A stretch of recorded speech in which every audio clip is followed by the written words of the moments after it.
पति ब्रह्मचारी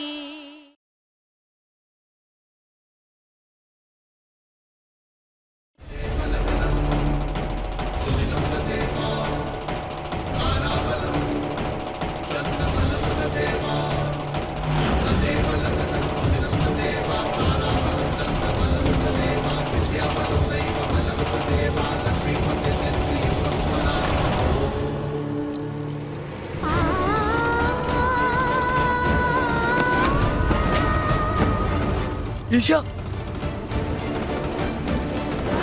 అల్లుడు అమ్మాయి నుదుటిన కుంకుమ పెట్టాలి. ఒక పెళ్లి కొడుకుగా నువ్వు చేయవలసిన బాధ్యత చెయ్యి.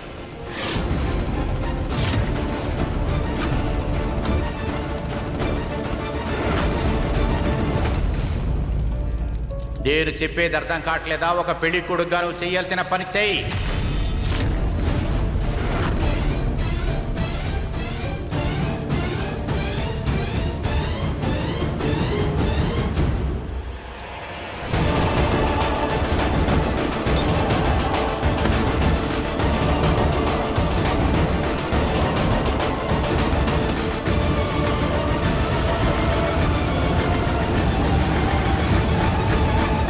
బాబా దయచేసి ఈ పెళ్లిని ఇప్పుడైనా ఆపండి.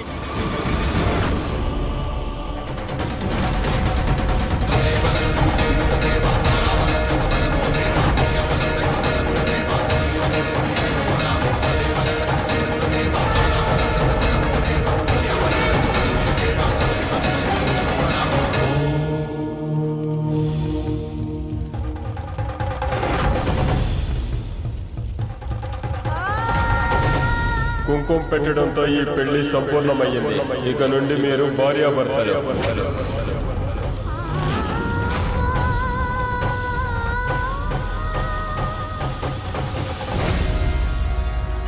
ఏం కావాలో అడిగి తీసుకో. ఎందుకంటే ఇకపైన నీ జీవితంలో నీకు ఏదీ దక్కదు. ఇవాళ నుంచి నీకు శిక్ష మొదలైంది, అర్థమైందా?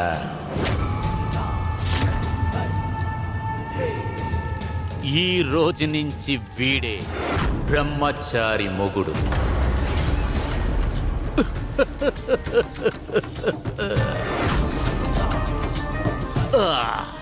సరే, నేను చెయ్యవలసిన కన్యాదానం పూర్తిగా చేసేసాను. ఇప్పుడు తనని అత్తగారింటికి పంపించండి. ఖుష్బూ, అమ్మాయిని తీసుకెళ్ళు. చెప్పేది నీకే, లోపలికి తీసుకెళ్ళు.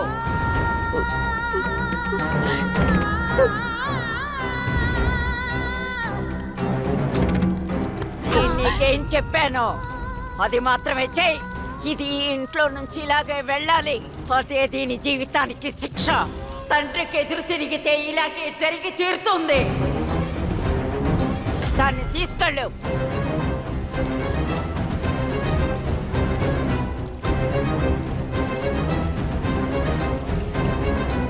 అనురాగ్, లోపలికి వెళ్ళి 10 లక్షల డబ్బు తీసుకురా. అయ్యగారు అదేంటంటే? నీకు నేను ఏది చెప్తే అది మాత్రం చెయ్యి.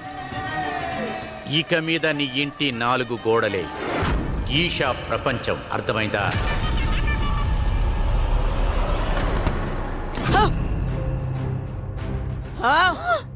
ఇప్పుడు ఏ లోకానికి వెళ్తున్నావో ఆ లోకానికి వీటి విలువ తెలియదు.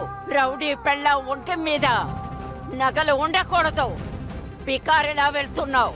ఇక అలాగే బతకాలి. బామ్మా, మీకు మానత్వం లేదా ఏంటి? ఈ దుర్మార్గురాలు నా కొడుకు గౌరవ మర్యాదలు గంగలో కలిపింది. వాడు తల దించుకునేలా చేసింది. దీని మీద నాకు అధికారం ఉంటే దీని కాళ్ళు చేతులు నరికి వీధుల్లో అడుక్కునేలా చేసేదాన్ని. ఇది నా కొడుకు కళ్ళల్ని సర్వనాశనం చేసింది. చెప్పులు కూడా తీవే. అలాగే బామ్మ. జీవితాంతం ఇది ఇలాగే ఉండాలి. ఎలా తప్పించుకుంటావే? ఖరీదైన చెప్పులు ఇక వేసుకోలేవు. చెప్పులు లేకుండానే నడవాలని నీ రాత రాసుందే. ఇలాంటి నీచమైన బతుకు జన్మలో ఏ ఆడపిల్లకి రాకూడదు. ఈ రోజు దిక్కు లేక అనాథలా వెళ్తున్నావు.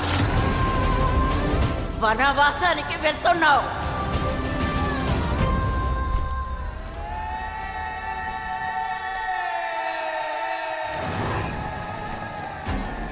ఒక విషయాన్ని నువ్వు బాగా గుర్తుపెట్టుకో, ఇక మీద ఊపిరి తీసుకున్న ఈషా అందులో నీ పేరే ఉండాలి.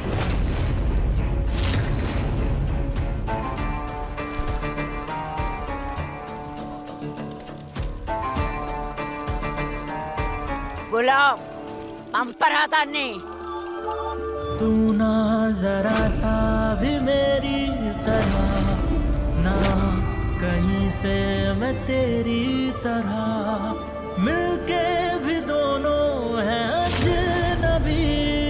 कैसी है ये दास्तां, ये दास्तां.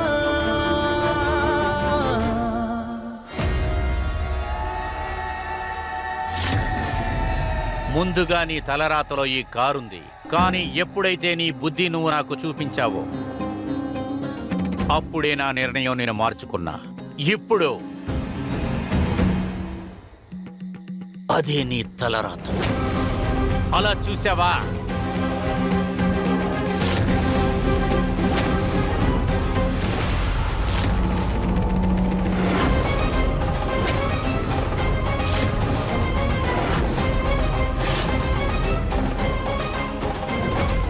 ఇప్పుడు అదే నీ నిజమైన జీవితం.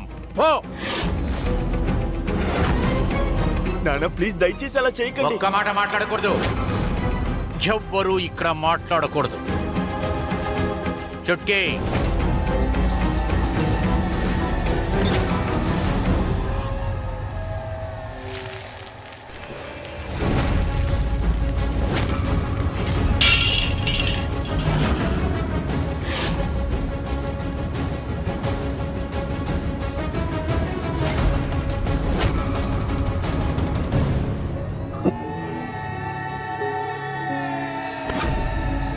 ఏ ఇంటికి నువ్వు మహాలక్ష్మిగా వెళుతున్నావో ఆ ఇంటి తలరాతే బాగోనప్పుడు నీ వల్ల ఎలా నా ఇంటికి లక్ష్మి కటాక్షం వస్తుంది? నీ చేత్తో నాకు ఒక వడ్ల గింజ కూడా వద్దు.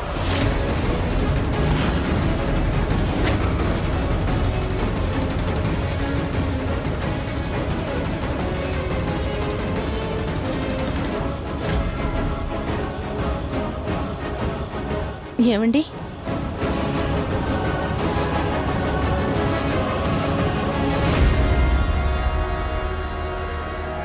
బంగారం, నువ్వెప్పుడు పువ్వుల మీదే నడవాలనుకున్నాను, కానీ అనవసరంగా నువ్వు పంతం పట్టినందువల్ల నీ దారిని నువ్వు ముళ్ళ బాటగా మార్చుకున్నాను.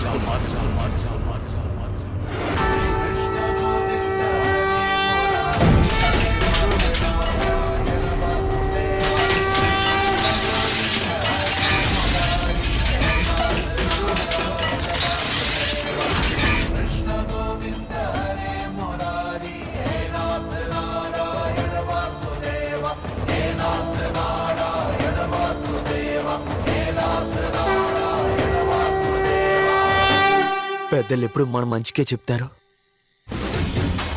భగవంతుడు తీసుకున్న నిర్ణయం ఎవరూ మార్చలేరు.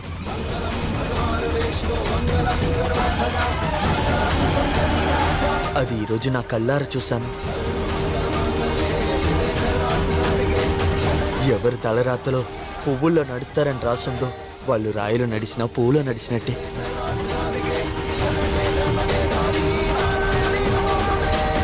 ఎవరు ఏమనుకున్నప్పటికీ ఈషా జీవితాన్ని నాశనం చేయలేరు.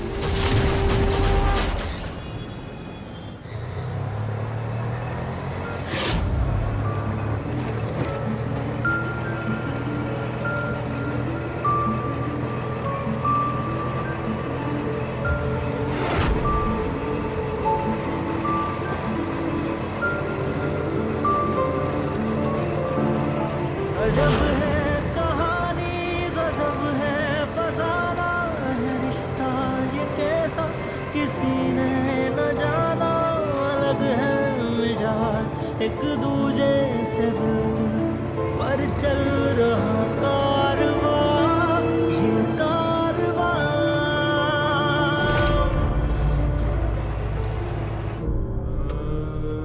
మా ఈరోజు ఈషాకి చాలా పెద్ద ఘోరం జరిగింది. ఒకవేళ మీరు కనుక ఉండుంటే ఖచ్చితంగా అది జరిగి ఉండదు. మీరు జరిపుండరు.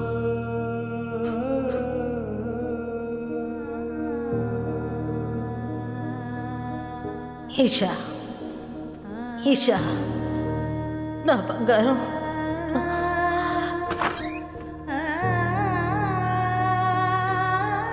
ఈషా, అమ్మ నేను బానే ఉన్నాను.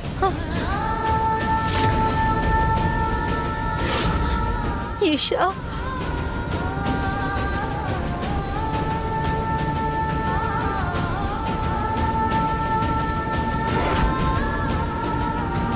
నేను కొలిచే నా దేవుడి మీద పూర్తి నమ్మకం ఉంది. ఎటువంటి పరిస్థితుల్లోనూ నా బిడ్డకు ఆయన ఆపద రానివ్వడు.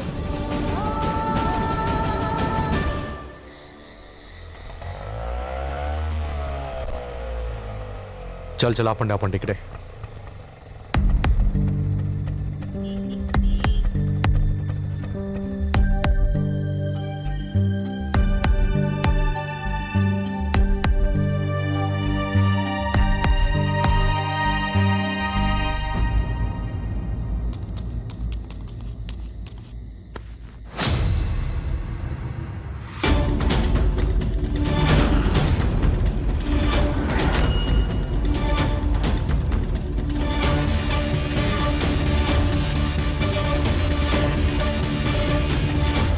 సైలెంట్ సైలెంట్ సైలెంట్ గా ఉండరా. సూరజ్ మావయ్య పెళ్లి చేసుకుని వచ్చేసారు. సూరజ్ మావయ్య పెళ్లి చేసుకుని వచ్చేసారు. రండి రండి, సూరజ్ మావయ్య పెళ్లి చేసుకుని వచ్చేసారు.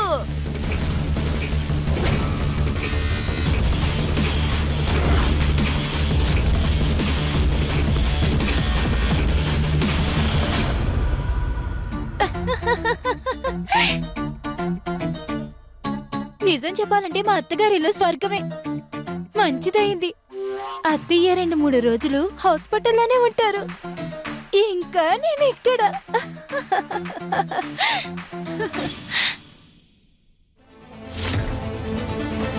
నువ్వు నన్నెప్పుడు పెళ్ళంగా అనుకుంటావో నాకు తెలీదు, కానీ నాకు మాత్రం నువ్వు నా భర్తవి.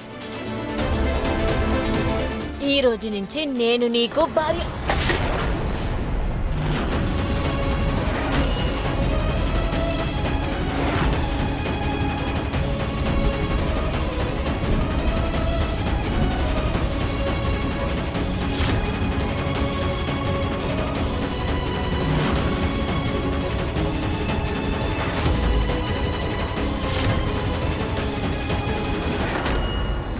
సూరజ్ మావయ్య పెళ్లి చేసుకుని వచ్చేసారు.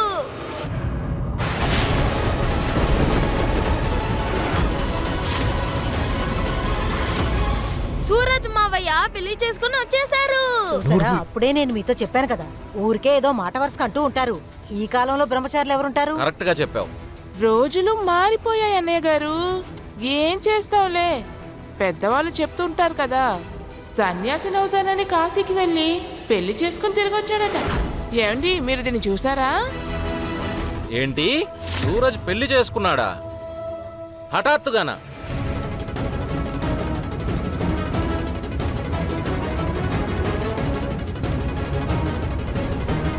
అన్నయ్య, నేను చూసేది నిజమేనా? ముందు నువ్వు లోపలికి వెళ్ళు. ఇందులో డబ్బులు మొత్తం ఉంది. తొందరగా వెళ్ళి హాస్పిటల్ కట్టేసాయి. అన్నయ్య, మీరు వదిని చూసుకోండి, మిగతాది నేను చూసుకుంటాను. వదినే జాగ్రత్త, వదినే జాగ్రత్త.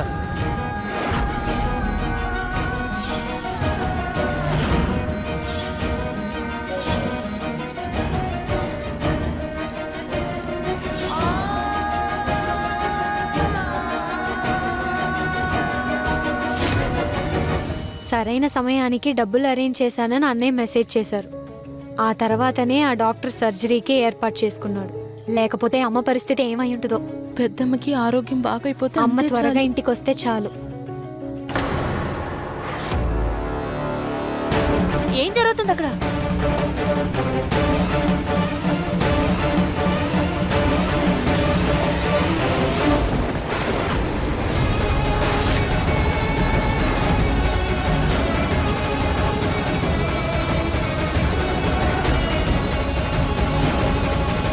ఏంటిది?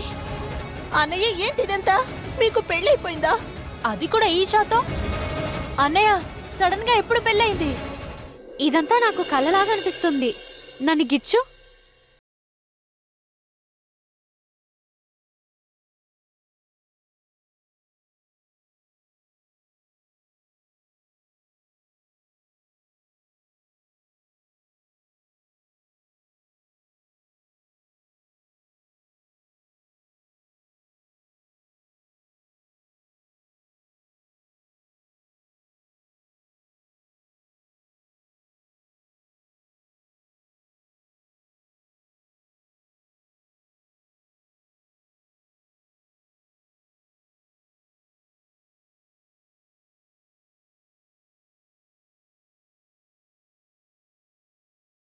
ముందు ఆపు.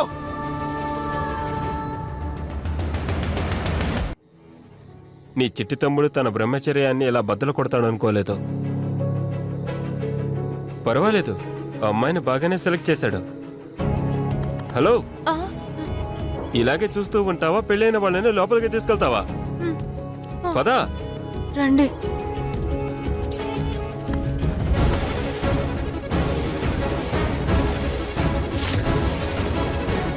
జరగండి. మీరందరూ ఇలా గుమ్మానికి అడ్డంగా నిలబడితే వాళ్ళు ఎలా లోపలికి వెళ్తారు? వెళ్ళండి. వెళ్ళండి.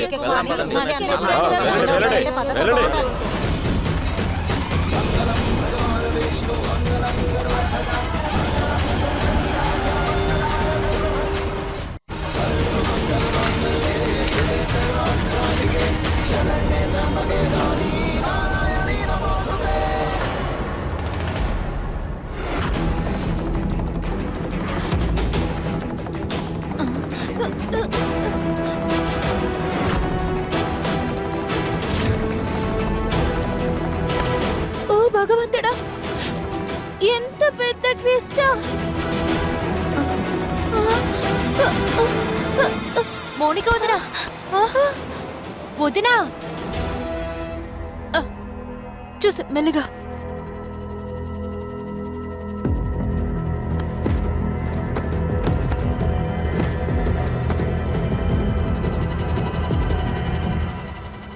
నాన్న ఎక్కడా?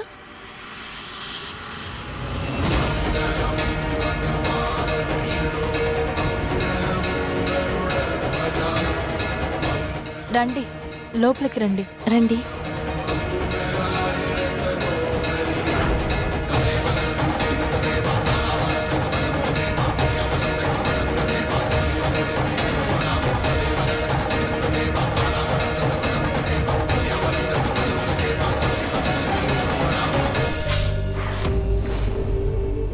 కాల్లో ముళ్ళు గుచ్చుకుంది. మీకు దెబ్బ తగిలింది. ఆ నొప్పి కూడా మీకు తెలియలేదా?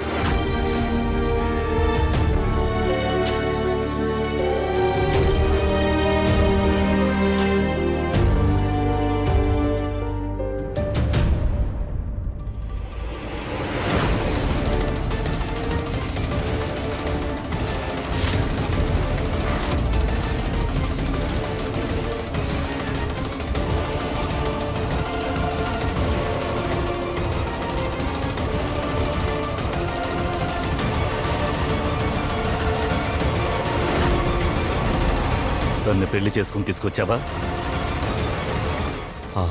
ఈ పెళ్లి ఎలా జరిగింది? ఈ పెళ్లి ఎలా జరిగిందని అడిగాను నేను.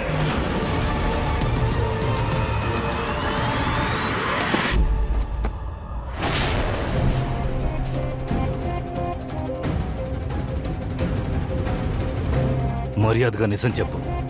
ఈ పెళ్లిలో ఆ అమ్మాయికి ఇష్టం ఉందా లేదా? నాకు నిజం చెప్పు.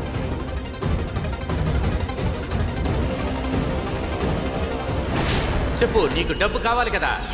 ఇప్పుడే నీకు డబ్బు నేను ఇస్తాను. కానీ దానికి బదులుగా నువ్వేం చెయ్యాలంటే నా కూతురు ఈశాని నువ్వు పెళ్లి చేసుకోవాలి. సూరజ్, అది పెద్ద తప్పు. సూరజ్ నా జీవితంతో నువ్వు ఆడుకోకూడదు.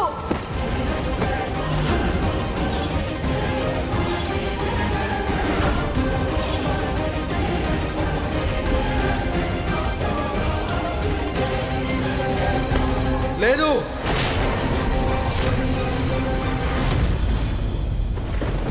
లేదు, లేదు.